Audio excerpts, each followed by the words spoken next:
just recorded the lead for EP 605 from Active Melody.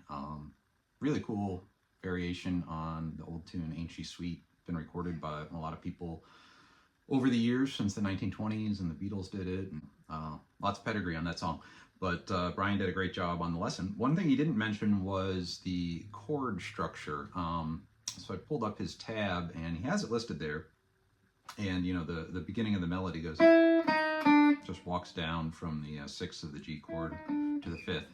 But what's going on in the harmony is a G, G diminished, D, which you see a lot in these kind of older jazz tunes.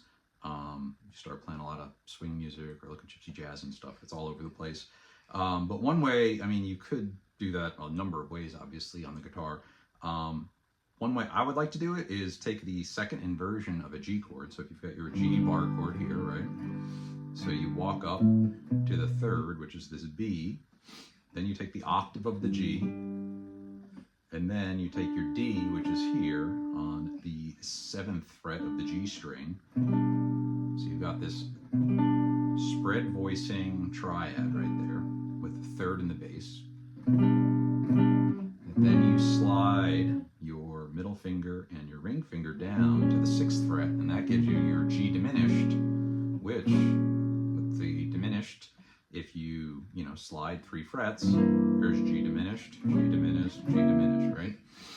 So you start from that first inversion G. Then you can take this little D7 chord, you could do the full D chord.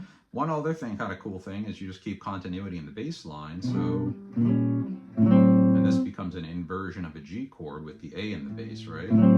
Or you just put your finger on the 5th fret of the A string, which is your D note. And then you resolve to the G. I'm using a G6 chord here. So you've got the G in the root, 6th, which is this E on D, E, right? And then the 3rd, which is pretty common swing, kind of Western swing and all that. So you got...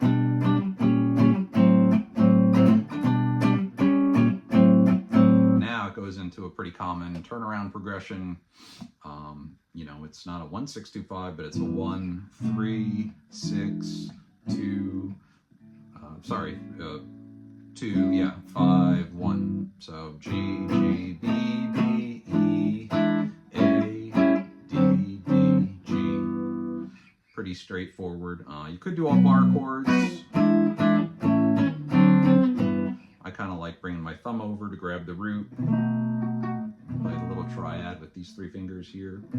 It's just the same as if you were doing the G bar chord down here. It just happens to be a B, then your E triad, A, D, back to that. For the bridge, another common progression you see all over the place. Kind of think of it as the sleepwalk bridge, where you make the 1 chord dominant, so it becomes that G7 from that G6, and that becomes the 5 of the 4 chord, so in this case a C.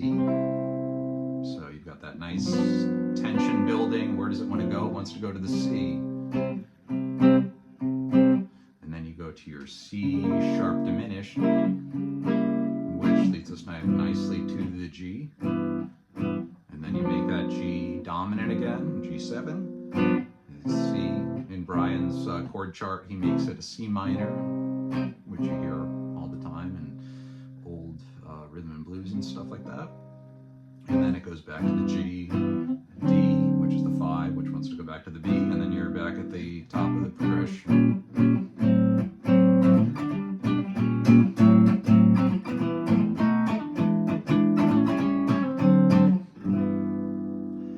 So I just thought that was kind of cool to go through some of these different voicings, rather than, if you just see that on the chord, you might say, oh, G, G diminished, kind of cumbersome to play and doesn't really sound like the song.